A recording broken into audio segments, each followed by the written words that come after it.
यह समझ में आ चुका है कि जो लोग यह कहते हैं कि आतंकवाद का कोई धर्म नहीं होता, सिद्ध हो गया है आतंकवादियों ने धर्म का आश्रय लेकर के ही एक विशेष धर्म के लोगों को लक्ष्य करके उनकी हत्याएं की हैं। धर्म शब्द का अर्थ न जानने के कारण आतंकवाद को धर्म के साथ जोड़ दिया जाता है। आतंकवादियों का तो यही कर्तव्य है कि हत्या करो। त्रेता युग में रावण का यही कर्तव्य था, यही धर्म था उसका। द्वापर में कंस का यही धर्म था। कलयुग में ये आतंकवादी रावण और कंस के रूप में उत्पन्न होकर के हमारी राष्ट्रीयता पर चोट कर रहे हैं। बहुत आवश्यक है, एकता की आवश्यकता है। आज हमारे देश की सेना, तीनों सेनाएं, जल सेना, थल सेना, वायु सेना इतनी मजबूत है और सक्षम है, आमने सामने युद्ध करने की किसी की हिम्मत नहीं है।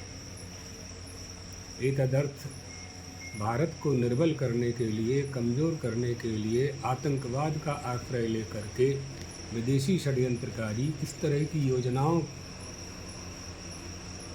को मूर्त रूप प्रदान करते हैं। समझना चाहिए,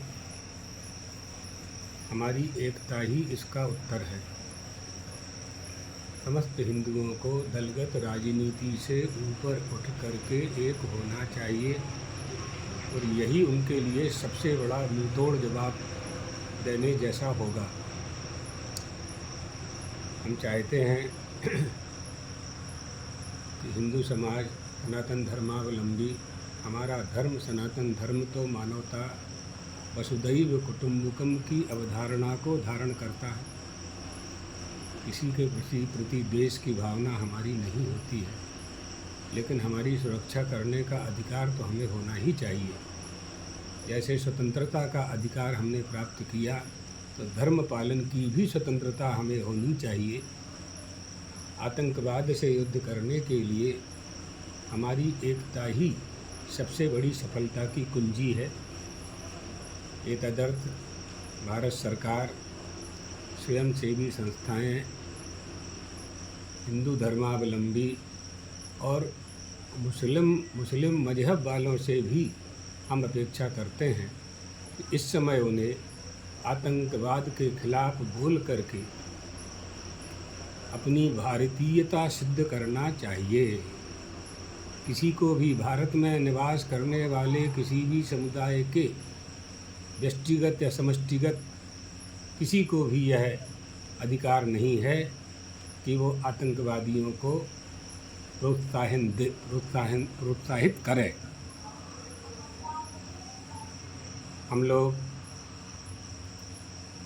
अध्यात्मवादी लोग हैं।